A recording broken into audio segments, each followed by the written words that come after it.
Assalamualaikum. This is Dr. Muhammad Usama Nazir from the Ear Care Clinic.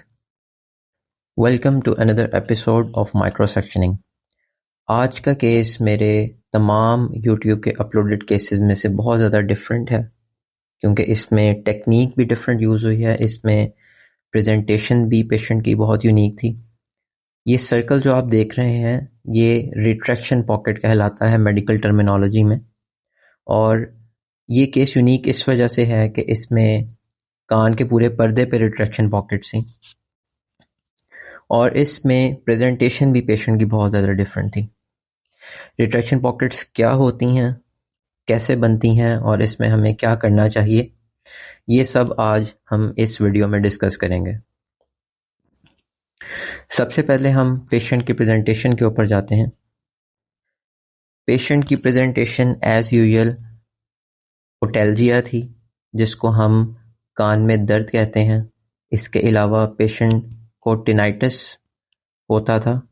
Tinnitus को हम कान में शोर आना कहते हैं, और जिन पेशेंट्स को टिनाइटस होता है किसी भी कान में, उनके लिए सबसे ज़्यादा प्रॉब्लम रात को सोना होती है, क्योंकि कान में शोर महसूस होता है हर वक्त, और इसकी वजह से जब भी पेशेंट सन्नाटे में जाते हैं और सोते हैं उसके बाद इन्हें काफ़ी ज़्यादा मसला होता है।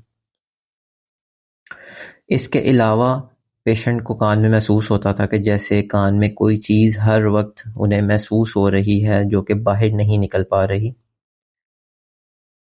जब ये पेशेंट हमारे पास आए तो as usual again multiple doctors and even teaching hospitals के अंदर भी इन्होंने विजिट कर चुके थे ये, और उसके बाद ये जब मेरे पास प्रेजेंट किए तो I have did the detailed examination, endoscopy इनकी की और उसके ऊपर पेशेंट को उनकी सिचुएशन दिखाई, जो कि एज आपने अपने सामने केसेस में देख ली है कि इनके कान के पर्दे पे रिट्रैक्शन पॉकेट्स थी। रिट्रैक्शन पॉकेट्स का मतलब है पर्दे का नॉर्मल पोजीशन पे ना होना बल्कि अंदर की तरफ धंस जाना। ये आप देख सकते हैं बहुत ही सफाई के साथ चिपके हुए पीस को, वैक्स के पीस को हमने कान से बाहर निकाला, और इसके लिए बहुत ज़्यादा डेडिकेटेड इंस्ट्रूमेंट्स यूज़ किए गए हैं, जिसको आप वीडियो में थोड़ा सा बड़ा देख रहे हैं। This is very very small, it's just only 1.5 millimetre, जो कि आप अपने स्केल पे देख सकते हैं कितना ज़्यादा छोटा होता है। अब पेशेंट की कंप्लेंट्स की तरफ आते हैं और डिस्कस करते हैं कि रिट्रैक्शन पॉकेट्स होती क्यों हैं, और उससे भी पहले हम डिस्कस करते हैं कि रिट्रैक्शन पॉकेट्स क्या होती हैं। जैसे कि मैं आपको बता चुका हूँ, ये कान के पर्दे का अंदर की तरफ धंस जाना होता है, जिसकी वजह से कान का पर्दा कान के अंदर की छोटी हड्डियों के ऊपर जाके बैठ जाता है। अमूमी तौर पे जब भी आवाज़ बाहर से आके कान के पर्दे को टकराती है तो वो चीज़ हड्डियों तक ट्रांसमिट होती है। वो आवाज़, वो शोर, वो चीज़ पर्दे को टकरा के पर्दे को वाइब्रेट करवाती हैं, और वाइब्रेशन की वजह से कान के पर्दे के साथ जो हड्डी लगी होती है वो हिलती है, और उसकी वजह से करंट दिमाग तक जाता है और हमें आवाज़ आती है। लेकिन जब कान का पर्दा कम्प्लीटली अंदर की तरफ चला जाए, वो हड्डियों के ऊपर बैठ जाता है, जिसकी वजह से वाइब्रेशन हर वक्त होती रहती है और करंट ऑल द टाइम बनता रहता है, और यही चीज़ कान में शोर की तरह दिमाग परसीव करता है। और अब हम इसके बारे में डिस्कस करते हैं कि ये होती क्यों है। मोस्ट कॉमन कॉज इसके अंदर हमारे पास क्रॉनिक एलर्जी का होता है। पेशेंट को बहुत ज़्यादा नज़ला ज़ुकाम रहना और क्रॉनिक साइनोसाइटिस होना। साइनोसाइटिस हम किसी और वीडियो के अंदर डिस्कस करेंगे और उसके अंदर भी बताएंगे कि ये क्या होता है, बट इन शॉर्ट इसको यहाँ पे मैं बताता चलूँ कि सर की हड्डियों के अंदर कुछ खाली स्पेसेस होती हैं, जिसकी वजह से हमारी आवाज़ रेजोनेट करती है, हमारी आवाज़ प्रोड्यूस होती है। और ये स्पेसेस जब रेशे से बिल्कुल भर जाएं तो उसके बाद उसको हम साइनोसाइटिस का इन्फेक्शन कहते हैं।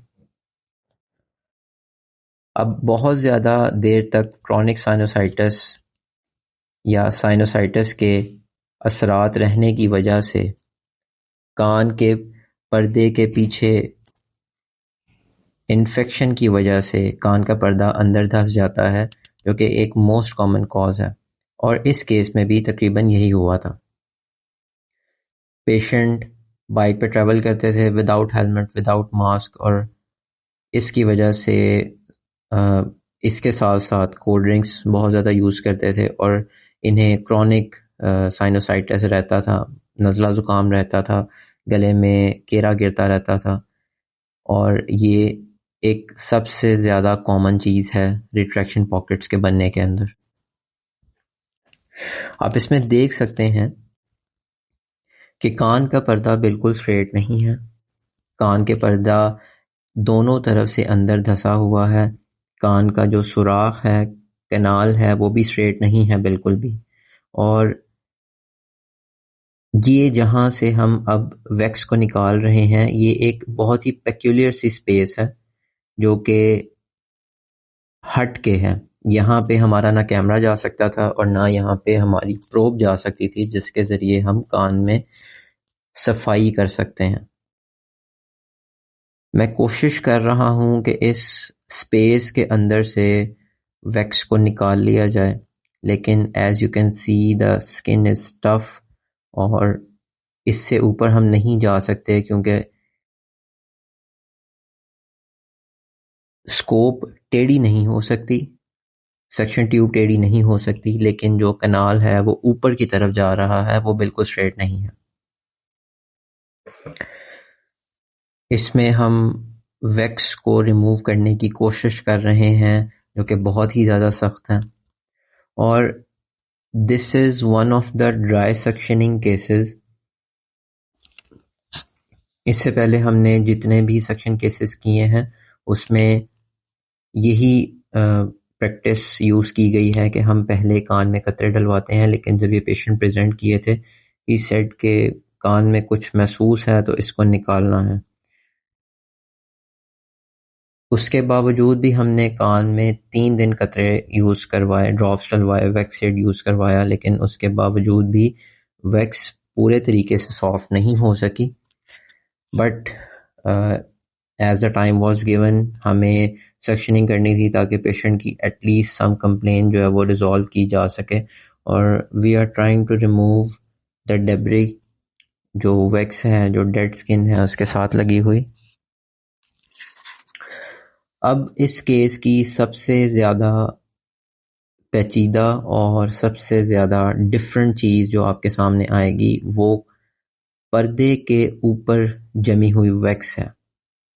ये आप एक साइड से देख रहे हैं कि आगे कनाल का पीस है, मतलब हड्डी है, और पल्ली तरफ एक लेफ्ट साइड पे पॉकेट बनी हुई है जहाँ पे हमारा कैमरा नहीं जा सकता और यहाँ से हम सक्शनिंग भी नहीं कर सकते। और ये आप लेफ्ट साइड पे ऊपर बिल्कुल एक रेड सा एरिया देख रहे हैं, यहाँ पे सोजिश हुई है बहुत ज़्यादा और यहाँ पे टच होने से भी पेशेंट को बहुत ज़्यादा पेन हो रही थी। अब हम आते हैं कान के पर्दे के ऊपर वैक्स की तरफ। इस केस में मेरे लिए सबसे ज़्यादा जो इंटरेस्टिंग चीज़ रही थी वो ये पार्ट था, बल्कि आप कह सकते हैं कि सेकंड मोस्ट इम्पॉर्टेंट जो इस वीडियो में चीज़ रही वो ये पार्ट थी, जिसमें कान के पर्दे के ऊपर वैक्स बिल्कुल जुड़ चुकी थी और आप देख सकते हैं कान का पर्दा अंदर की तरफ धंसा हुआ है और उस पॉकेट के अंदर जो चीज़ अंदर पर्दे के जा चुकी है उसकी वजह से एक पॉकेट क्रिएट हो गई है, वैक्स वहाँ पे जुड़ चुकी है। हम इसको निकालने की बहुत ज़्यादा कोशिश कर रहे हैं। I am trying very lightly, I am treading very lightly कि पेशेंट को बिल्कुल भी पेन ना हो। और patient was a little complaint, उन्होंने बात मानी और उन्होंने इस चीज़ को थोड़ा सा बर्दाश्त किया था, जिसकी वजह से उन्हें बाद में काफ़ी रिलीफ हुआ था। अब हम थोड़ा सा इस बारे में डिस्कस करते हैं कि इसमें हम क्या कर सकते हैं। द मोस्ट इम्पॉर्टेंट थिंग जो हम सबसे पहले कर रहे हैं, हमने कान को साफ करना है, कान की सफाई करनी है। उसके बाद हमने पेशेंट को थोड़ा सा एडवाइस करना होता है कि नज़ले ज़ुकाम से परहेज़ करें, कोल्ड ड्रिंक्स और बाकी चीज़ें जिनसे नज़ला ज़ुकाम होता है उसको अवॉइड करें। और हम इसमें एक और चीज़ करते हैं, वाल्सल्वा मैन्यूवर। वाल्सल्वा मैन्यूवर भी एक और वीडियो में मैं बताऊंगा कि कैसे किया जाता है, which will be most important for these patients who are having retraction pockets। और उसकी वजह से जिनकी रिट्रैक्शन पॉकेट्स बनी होती हैं वो उस मैन्यूवर से कान के पर्दे को या कान को खोल सकते हैं, क्योंकि इन केसेस के अंदर कान के पर्दा या कान बंद भी महसूस होता है। ये एक लास्ट पार्ट था जहाँ से हम इसको निकालने की कोशिश कर रहे हैं, और आप देख सकते हैं मुझे बहुत ज़्यादा आराम से सक्शनिंग करनी पड़ रही है, बहुत ज़्यादा आराम से इस पीस को निकालना पड़ रहा है क्योंकि ये बिल्कुल पर्दे के ऊपर है। And I upload the patient जिन्होंने इस चीज़ को बर्दाश्त भी किया। और ये आप देख सकते हैं कितना ज़्यादा लाइट पीस था। और ये लेफ्ट साइड पे ऊपर आप रेड देख रहे हैं, ये सोजिश हुई है और उसके पीछे एक पॉकेट है जिसमें थोड़ी सी वैक्स है, but we can't remove it. I am trying my level best कि जितना हो सकता है कान को साफ किया जाए। और इसके बाद हमने पेशेंट को कुछ दिन के लिए एंटीबायोटिक ईयर ड्रॉप्स दिए थे और पेशेंट को एडवाइस किया था कि नज़ला ज़ुकाम, चूँकि लाहौर में और पाकिस्तान में स्मोक बहुत ज़्यादा है, उसके लिए मास्क एडवाइस किया था। और कुछ दिन के लिए इनको एंटीबायोटिक भी दी थी और इसके अलावा नेज़ल डीकंजेशन ड्रॉप्स दिए थे, जिसकी वजह से एक हफ्ते के फॉलोअप के बाद इन्हें काफ़ी ज़्यादा फ़ायदा हुआ था। As you can see, I tried my level best, not a typical microsuctioning case where we clean everything, but I tried it और इससे पेशेंट को काफ़ी ज़्यादा फ़ायदा हुआ था।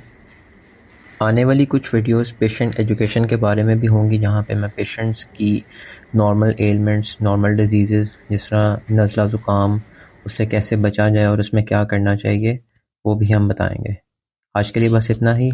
Thanks for watching. जज़ाकल्लाह।